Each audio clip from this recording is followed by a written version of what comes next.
ஞான சாய்பாபா ஆசீர்வாதம். ஞான சாய்பாபா ஆலயத்துல சத்தியநாராயண பூஜை மிகவும் சீரோடும் சிறப்போடும் ரொம்ப பிரம்மாண்டமா நடைபெற்று கொண்டு வருகிறது. சத்தியமாக ஏழ்மை விலகக்கூடிய இந்த சத்தியநாராயண பூஜை நம்ம இதை பத்தி நிறைய சொல்லியிருக்கோம். வருகின்ற ஜூலை 29ஆம் தேதி ஒரு சிறப்பு சத்தியநாராயண பூஜை, சிறப்பு பௌர்ணமின்னு சொல்லலாம். ஏன் அப்படின்னா குரு பௌர்ணமி, அதாவது வேதங்களை இயற்றிய வேத வியாசரின் ஜெயந்தியாக அன்னைக்கு நம்ம கொண்டாட போறோம். வடநாட்டுல எல்லாம் பாத்தீங்கன்னா புத்த பூர்ணிமா அப்படின்னு வெளி மாநிலத்துல எல்லாம் புத்த பூர்ணிமா கொண்டாடப்படுவாங்க.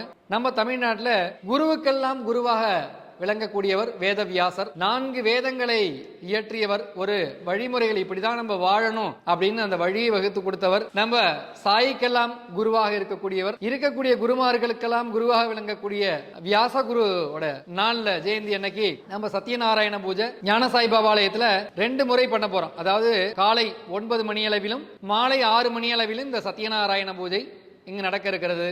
இந்த சத்தியநாராயண பூஜையில சிறப்பு என்னன்னா குரு பௌர்ணமி, குருவுக்கு குருவாக விளங்கக்கூடியவர் வேதவியாசர். அந்த குருவோட நாள்ல நம்ம அந்த சத்தியநாராயண பூஜை பண்ணும்போது இந்த 12 மாதங்கள் பண்ண பலன் பரிபூர்ணமாக கிடைக்கும். அன்னைக்கு குருவோட வேதவியாசருடைய பரிபூர்ண அனுகிரகம் கிடைக்கும். சாய்நாதருடைய பரிபூர்ண ஆசீர்வாதம் கிடைக்கும்.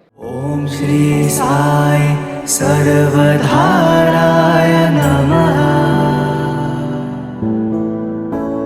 சாய் ராம் சாய் ராம் சாய் ராம். நம்ம ஒரு பௌர்ணமி பண்ணா அடுத்த பௌர்ணமியில நடந்துடுது.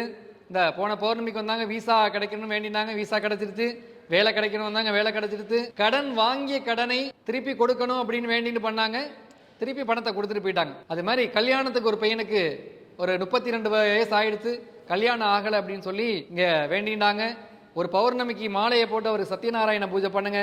அடுத்த பௌர்ணமிக்கு வரும்போது நீங்க நல்ல குட் நியூஸோட வருவீங்க. உங்களுடைய பிரார்த்தனை பரிபூர்ணமாக பாபா நிறைவேற்றி வைப்பார். சத்தியநாராயண பகவானும் நிறைவேற்றுவார் அப்படின்னு சொன்னோம். போன பௌர்ணமிக்கு அதே மாதிரி அவங்க வந்து அந்த வாழையை போட்டு அந்த சத்தியநாராயண பூஜையில உட்கார்ந்தாங்க. இந்த பௌர்ணமிக்கு வந்து சொல்லிட்டாங்க அந்த பையனுக்கு பொண்ணு பார்த்தாச்சு, நல்ல இடத்துல அமைஞ்சிருக்கு அப்படின்னு சொல்லிட்டு. அது மாதிரி உங்களுக்கு என்ன பிரார்த்தனைகளா இருந்தாலும் ஒரே ஒரு முறை இந்த சத்தியநாராயண பூஜை ஞான சாய்பாபா ஆலயத்துல நீங்க பண்ணி பாருங்க. உங்களுடைய பிரார்த்தனை சத்தியமாக பாபா நிறைவேற்றி கொடுப்பார். சத்தியநாராயணரும் நிறைவேற்றி கொடுப்பார். ஓம் ஸ்ரீ சாய் பகவதே நமः. ஓம் ஸ்ரீ சாய் சித்தேஸ்வராய நமः. ஓம் ஸ்ரீ சாய் சர்வதாராய நமः. சாய் ராம் சாய் ராம் சாய் ராம். நீங்க வந்து எங்க இருந்தாலும் எந்த ஊர்ல இருந்தாலும் சரி, நீங்க ஒரே முறை இந்த ஆலயத்துல நீங்க கால் வைங்க. இது சும்மா சொல்லலை, நீங்க வீடியோவுக்கு சொல்லணும்னு சொல்லலை, உண்மையாக வந்து பலனை அனுபவித்தர்கள்லாம் இங்க வந்து சொல்லிட்டு போறாங்க.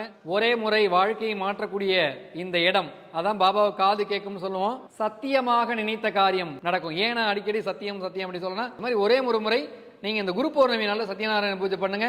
உங்களுடைய பிரார்த்தனை பரிபூர்ணமாக நிறைவேற்றி கொடுப்பார். சாய் ராம் சாய் ராம் சாய் ராம். ஓம் ஸ்ரீ சாய் பகவதே நமः. ஓம் ஸ்ரீ சாய் வாசுதேவாய நமः. ஓம் ஸ்ரீ சாய் பகவதே நமः. ஓம் ஸ்ரீ சாய் சித்தேஸ்வராய நமः.